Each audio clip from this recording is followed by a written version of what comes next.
what was the most impactful magic trick that you've ever seen as a kid and recently? Well, you know what? When I was a teenager, uh, the big show was pretty much dead. Okay, there was a few guys that made a living doing club dates. There was a guy by the name of Bill Sade and another guy by the name of Kirk Kirkham. That everybody knew that we're actually making a living doing club dates. And generally speaking, besides some few talking tricks of small magic, they did, they would do the substitution trunk, a broom suspension, and maybe the Indian basket. Because you could do it on a dance floor and do any of these things pretty much surrounded, maybe a dollhouse. And that was the extent of illusions. The big show of Blackstone, it was dead. I mean, those people that were stars of my youth and teen years were people like Channing Pollock, Marvin Roy, and that had a novelty act like that they could play, on a dime, and you would see them. Maybe one of them might be at the Lido show in Las Vegas, which at the time I was too young to go see, and playing the Lido maybe in Paris. So that was the type of acts we were looking up to, and we didn't get to see too many illusionists. Well, John Daniel, which was also a collector, built a beautiful show before,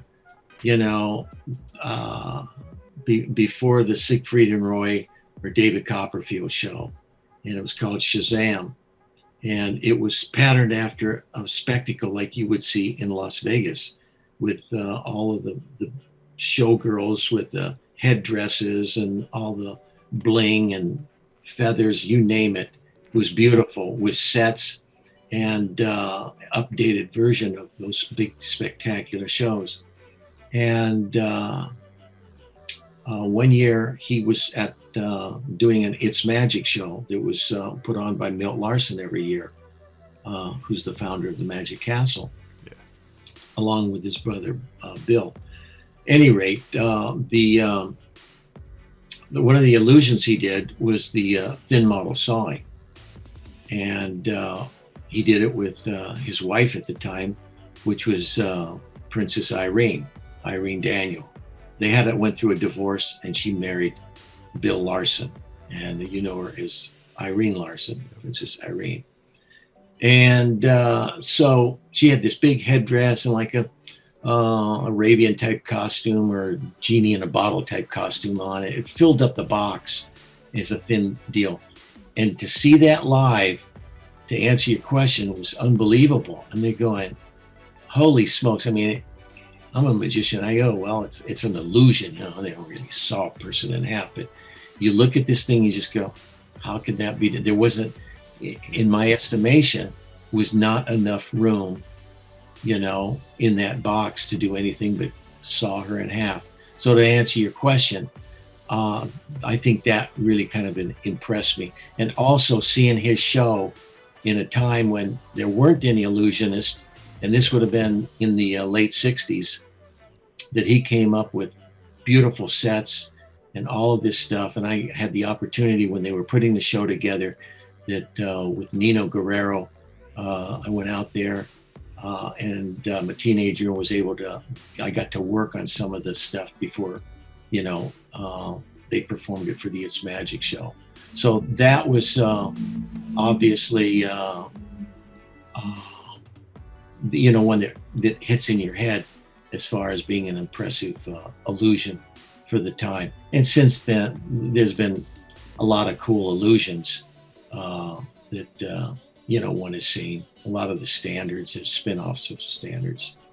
Anything that stands out recently? I mean, hey, you got obviously, this was the start of he had that show, and then things started to come back. It was when Siegfried and Roy, who were working cruise ships, started working Vegas, and they were a big hit in the Lido show. And did the trunk, and then the cat would come out at the end. And I mean, literally, I was there. They got a legit standing ovation in the middle of a production show where they were just the act. They weren't the headliners. They were quite impressive. And of course, then from there, it grew, and then they got where they were doing half of the show, and then that went for a number of years through their contract, and then they got their show totally, and then they were doing like Hallelujah Hollywood or whatever it was, and then of course then when Steve Wynn put together at the Mirage their show, that was the last show that they did, was a very spectacular show. But that was the evolution. When they came on the scene, it was about three of them. You had Siegfried and Roy, you had Doug Henning with the Magic Show that popped on to the scene. Yep. And then Copperfield came on with his first special. So you had those three, and they each were quite unique in their own right, all great magicians. And the best live show, my favorite was Siegfried and Roy. The best TV performer I felt was Copperfield. And of course, being himself, you had Doug Henning, who, was this little offbeat hippie type character. It was a far cry from everybody in their tuxedos and stuff. Yeah. So that was the start of actually where now illusions were accepted. And in the past, prior to that, when Marvin and Carol would try and book the light bulb act at the Folies Bergère or whatever, I mean, the buyer might say, well, why do we want to hire a magic act? They've got one down the strip at such and such. And there's not room for, two magicians in Las Vegas at the same time.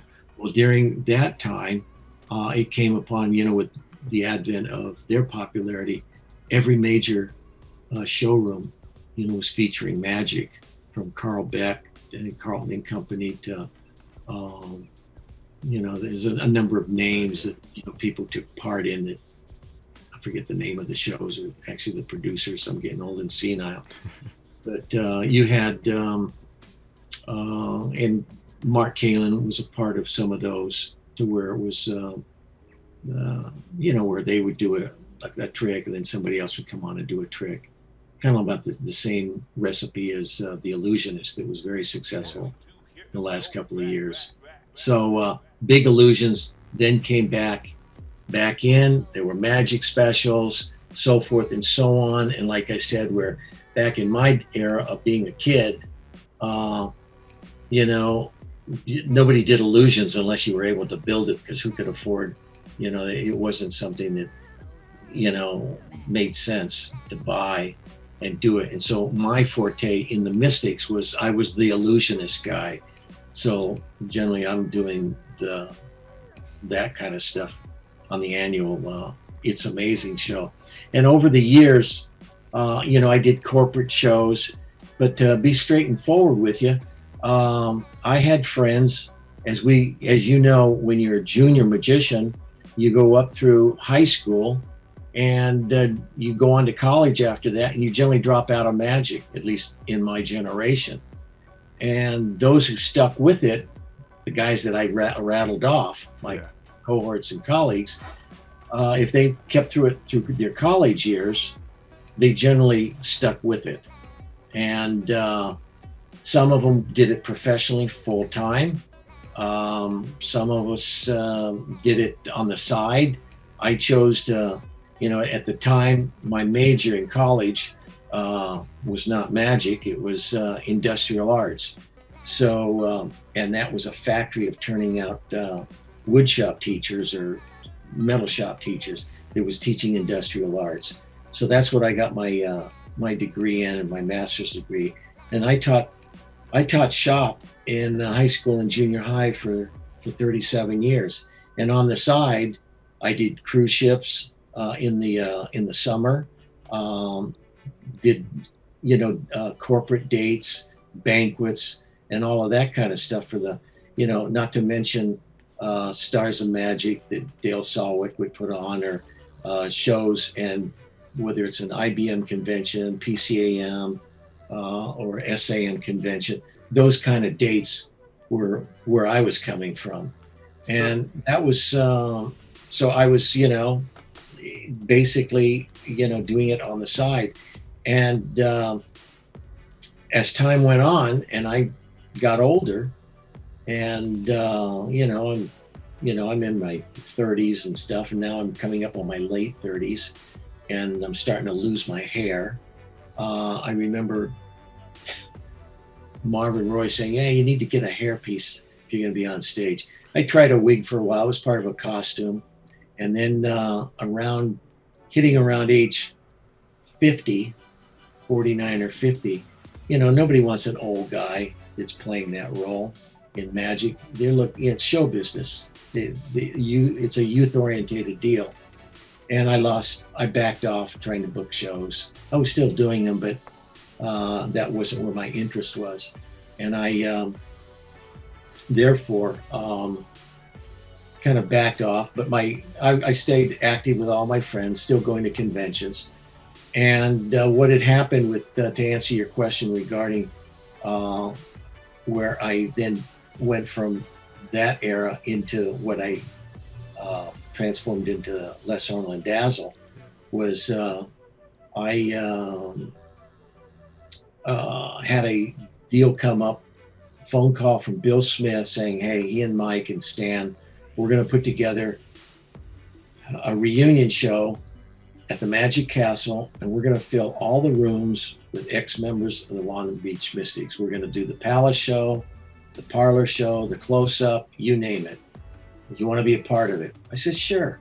So I decided to put something together, to do there. And now at that time, my daughter, Alex, who plays Dazzle, was about, I believe, around 23 years old.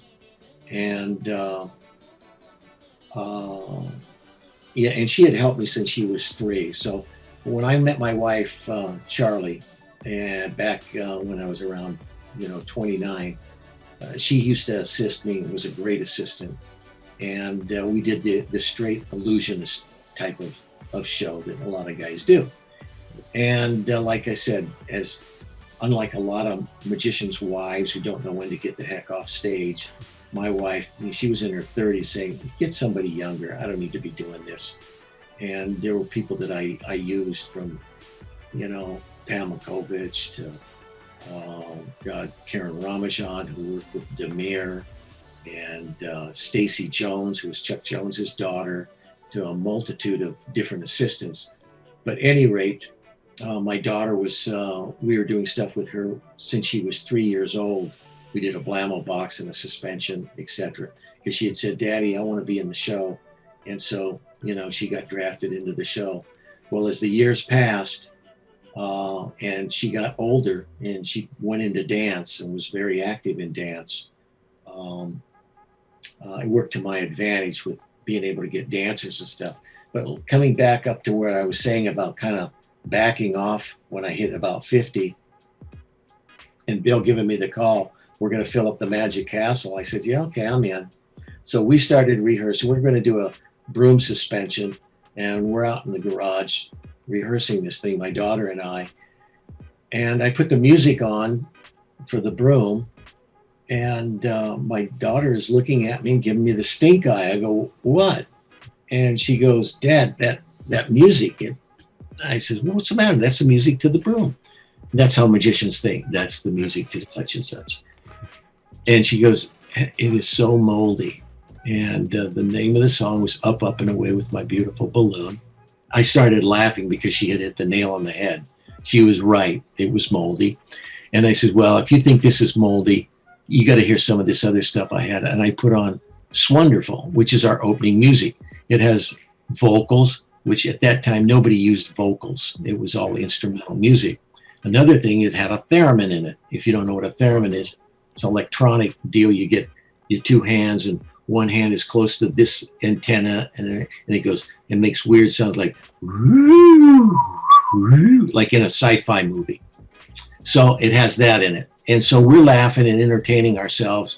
And so the night before the show, I get a call from Mike Cave, and he was going to MC, and he just wanted to avoid any duplication. And he says to me, "What are you doing on the show?" And I says, "Well, just to let you know, Mike, we're not doing this straight." "What do you mean? I don't know. What do you mean you're not doing this?" I says, "Well, we're doing it camp." And he goes, "I don't know, man." I said, "Hey, don't worry about it. If it doesn't play, we'll change out the music. We'll do it straight the next show." So we go in there, and it was the beginning of Les Arnold and Dazzle, where she is a little over the top, and she had got she was inspired. A lot of people go, "Oh, she was inspired by Carol Roy, or she was inspired by Tom Sony's wife, or whoever." But actually, she wasn't. She hadn't seen them. She saw a movie called Strictly Ballroom, and there was a girl named Tina Sparkle that had all the bling and everything. So that's where she got her character from. And her character is like a Lucille Ball type character, and just over the top. And so we camped it up, and to our surprise, it went over much better than what we had anticipated. And matter of fact, we stuck with it, and they asked us if we would come back and do a full week at the castle. And so we added the zombie balls and the strip cabinet. And if anybody out there, it's not clear as to what we do, Les Arnold and Dazzle, you can look us up on YouTube. And if you see the one that says live at the world famous Magic Castle, it's 11 and a half minutes. That's the full act. And that was filmed, over a dozen years ago. There's also, I think, footage of it from what we filmed for Masters of Illusion. It's also like 12 minutes. The other ones that are short, they chopped it up, and you only see maybe a trick. But anyway, that was the beginning of Les Arnold and Dazzle. And I tell people it's like a Cinderella story, because here it was. I mean, we were dead in the water, if we ever in the water to begin with. And I tell people it's like being a lounge singer in a bowling alley. And one night you're in the coffee shop and you scribble down some notes on and some lyrics on a napkin, and it goes viral. Well, that's what happened to us. The next thing you know, Irene Larson comes in with a friend of hers that had a TV show in Germany, saw the show, and offered to fly us to Germany to do his TV show. Next thing you know, we were flying and, going to England and doing some shows there, and off to Paris, and the rest is history. We've been to numerous other countries in Canada, Mexico, China. How many countries have you performed in? And it took off, and so the act was something that is timeless, and that's something to keep in mind when somebody's developing maybe a character or something. When you look at particular magicians, your average illusionist wants to come off looking like leading man and Errol Flynn or whoever, that type of a character, like Channing Pollock was. I mean, Channing Pollock, guys like Bev Bergeron would, laugh and say how Channing just had that stoic look. He was good looking in the tales, and it was just no expression at all. And he'd produce another dove, like here's another dove, and everybody wanted to emulate him and be like him. Well, as you get older, as you know, I don't care if you are the leading man in your 20s or a leading lady in your 20s, and now you're in your 50s, it isn't the same. Okay, you have to change with the times now, unless you're doing a comedy act. And a lot of my friends, they have a character. Mike Caveney's character is timeless. Matt King's character is timeless. You have Michael Finney, another one that's a timeless character. Jeff Hobson. For example, I know 100 guys that do egg bag, including Jeff Hobson. When you see him do it, nobody does it like him, and it kills. I mean, it's egg bag. And so they have a character. And there was Billy Mccomb, who was a big shot in his native country of England, and he was a leading man. He was quite the looker in his day. Now, my experience is in his senior years. I mean, he lived in, be quite old before he passed away, but he was still working the castle. And, with time, the humor changes. That's when he was doing stuff like he'd look at his watch and say, I've got to speed this up. I got to get back to the home. They've got pudding tonight.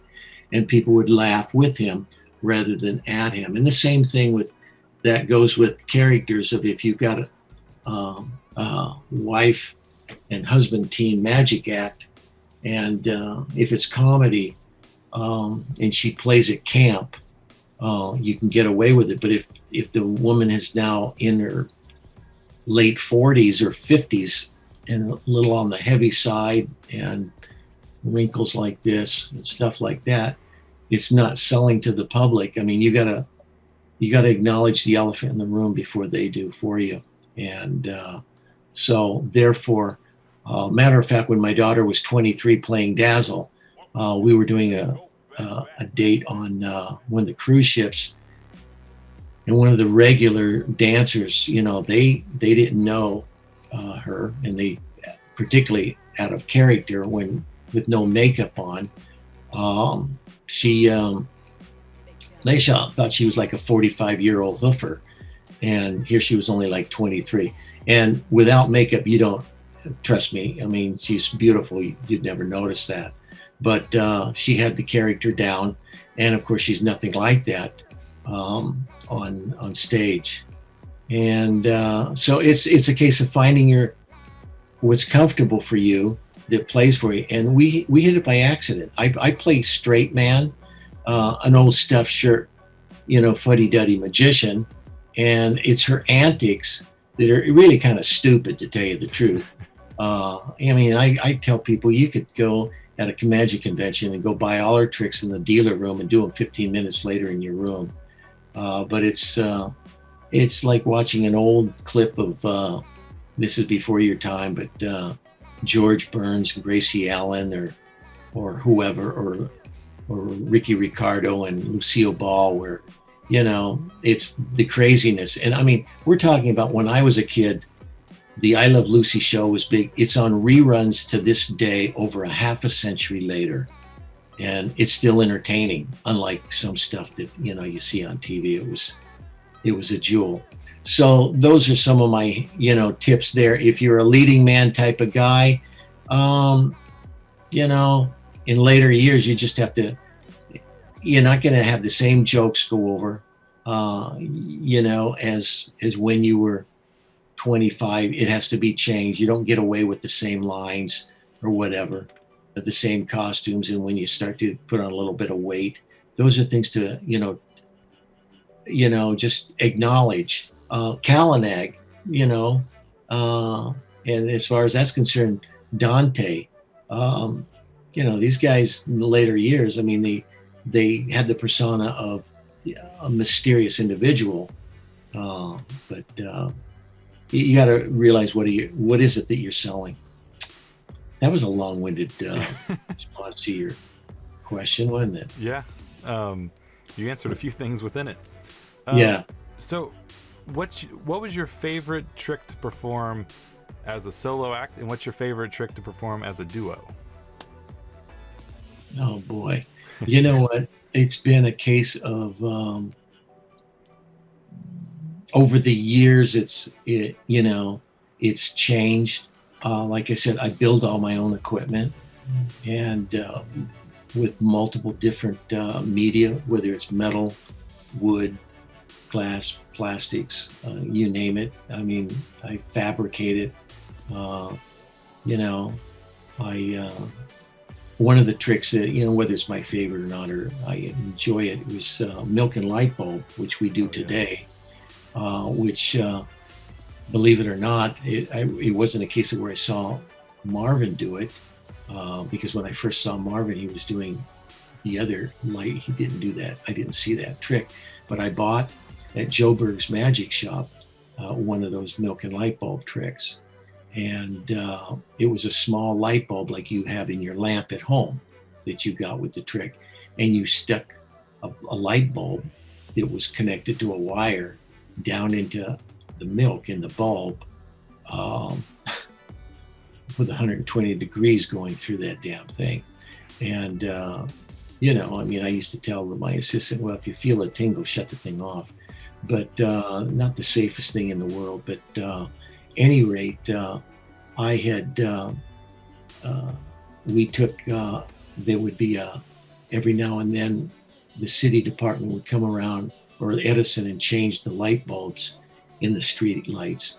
And they had a bigger glass bulb that was the size of what you see on television, what I do or what Marvin did. It was glass, and the little part at the top where the metal is, where the connection is, as you see, it's like a where it seals it. It's kind of glass. We would break that out and gut it without breaking the bulb, and take the guts out and then crimp it in. And we had a light bulb that was that big. So that was the first big one I had. And then later years, Kenny Whittaker, who went by the name of Ken Allen, he's the guy that is known for the impalement. And Kenny was a close friend to Marvin and Carol's. Kenny, we lost him about 12 to 14 years ago. And any rate, he did a Burden light bulb. And so he gave me some light bulbs. And then from there, I fabricated some molds and had them, you know, bulbs fabricated to the size I wanted, etc. And then also to where they're low voltage bulbs, to where, you know, you're not going to get electrocuted doing it. But, you know, a lot of it was, you know, a friend of mine was going to throw away a base, a half finished dollhouse base, and he didn't want to finish it. And I said, I'll take it. And so just because I had this free base, I decided to build a dollhouse. That was my motivation for building a dollhouse.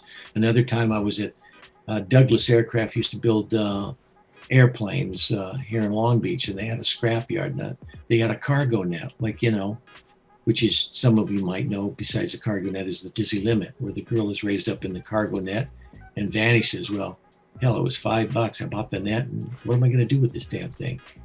I made a cargo net. So who knows what motivated me to, you know, do a particular trick, unlike some of my friends that were into sleight of hand and stuff like that.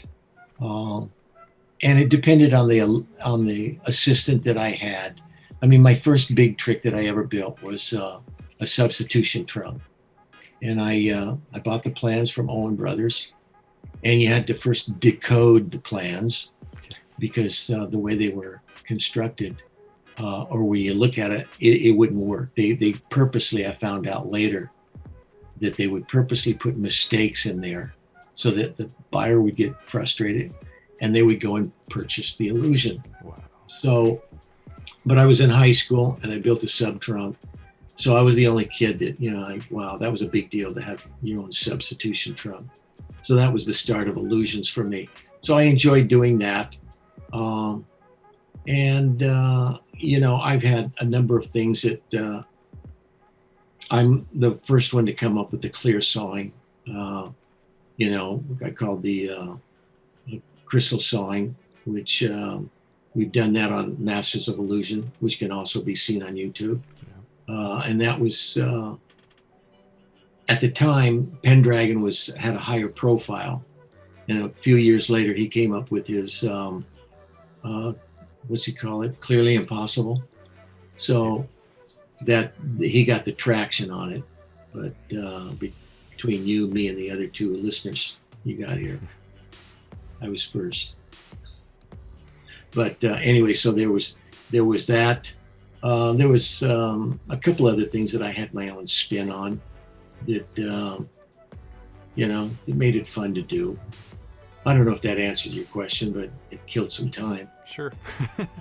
How many different illusions have you built in your lifetime, do you think? Well, I don't know. I would say probably 2-3 dozen. I didn't do it professionally. I would be the guy that somebody was that new that goes, hey, can you build me that? So to say, okay, I've probably built maybe a half a dozen sawing illusions. I made a crystal sawing that was for Gina Davis that was on The Tonight Show, where she got sawed in half for her nephew that lived in Spain, and it was his big moment, you know. And then I made one for Raphael in Belgium, and there's another one that I had made, and that's just of the crystal sawings. I made a number of, Mark Kalin does the Selbit sawing, or he might refer to it as the Wakeling sawing. The one that he currently performs, I built. I made one for Lance Rich, made one for a couple other guys. And going back to the beginning of David Copperfield's career, I built the feature illusion for his second special, which was the dancing handkerchief routine, where it went from a bar over to the table. So it was actually a combination of a number of different floating handkerchiefs combined, and that was a deal with Don Wayne and him that came up with that. So that, if you watch that, I built that, and I had made stuff since I was working full time and not in that industry. It was on the side during the summer. I was close friends with Bill Smith, so he would occasionally, if he was very busy, he'd say, "Hey, I need you want to build this such and such," and I would come into the shop and build an illusion for a client. So I had built, and you probably have seen it on Masters of Illusion. They've had a number of production numbers where they've used a black tip over trunk. The inner one was a red trunk, and that was built by me for Harry Blackstone Jr. at the time. I also made another one for Don Bice.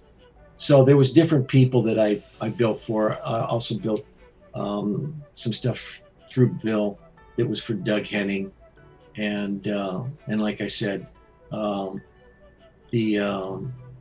there's one illusion, I forget what he calls it,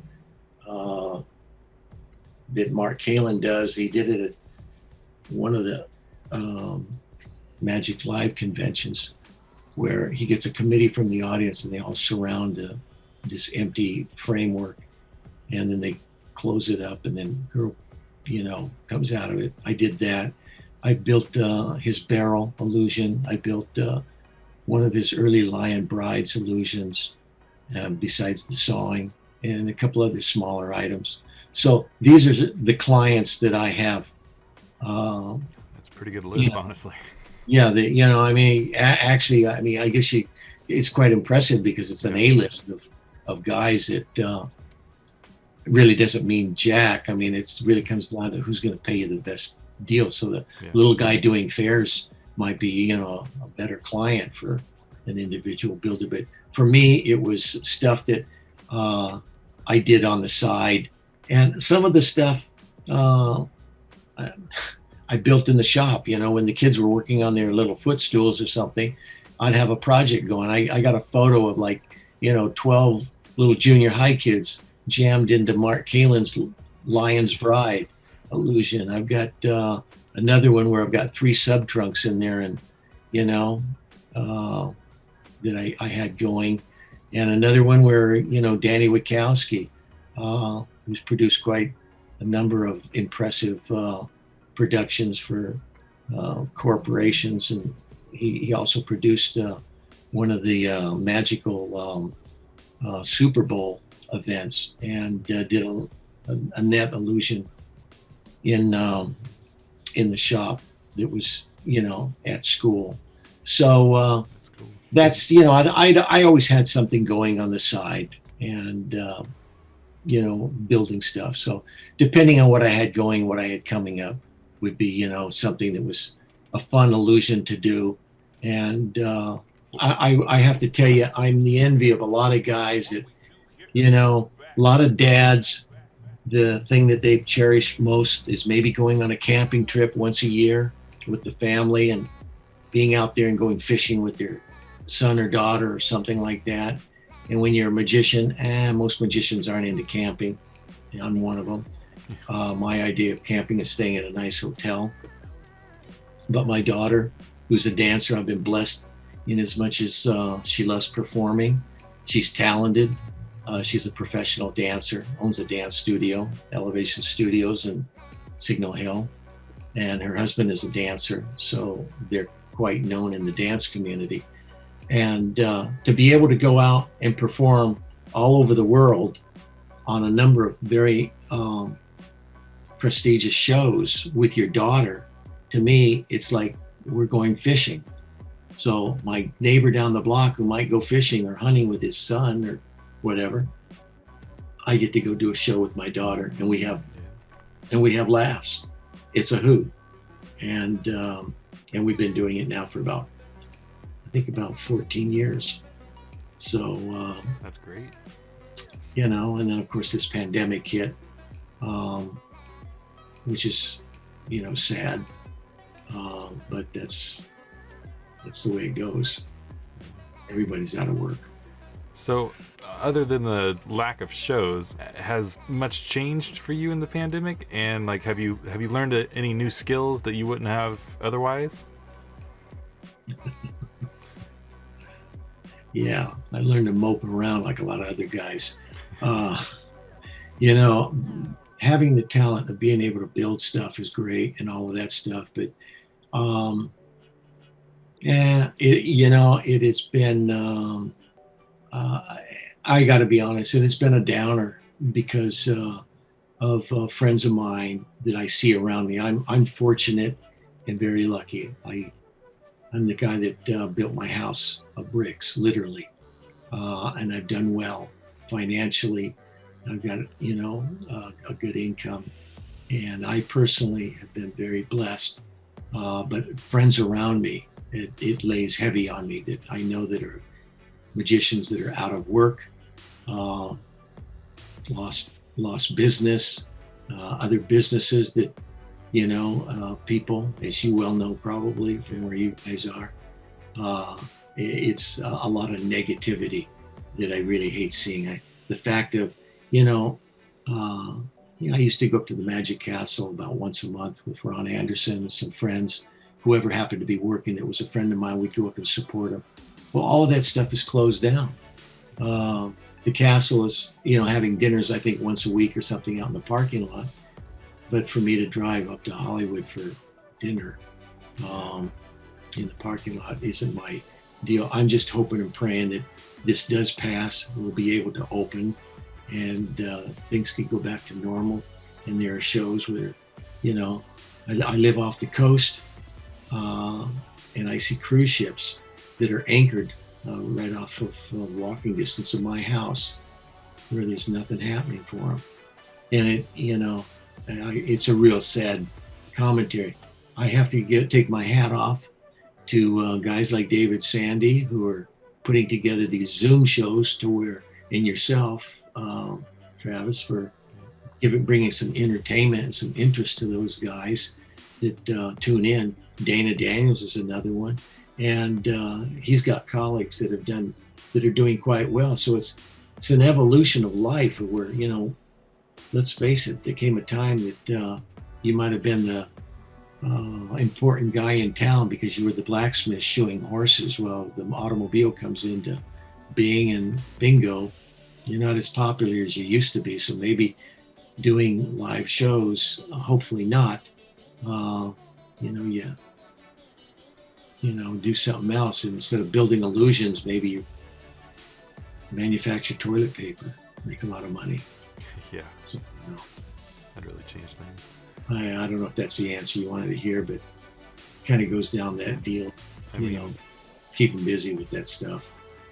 But, I'm retired from the teaching racket. And so it's, I like to visit with my buddies and, stuff like that. We had a big party planned back in July that we were going to, because three guys that I mentioned off earlier, Mike Caveney, Stan Allen, and Scott Bryan, had a monumental birthday.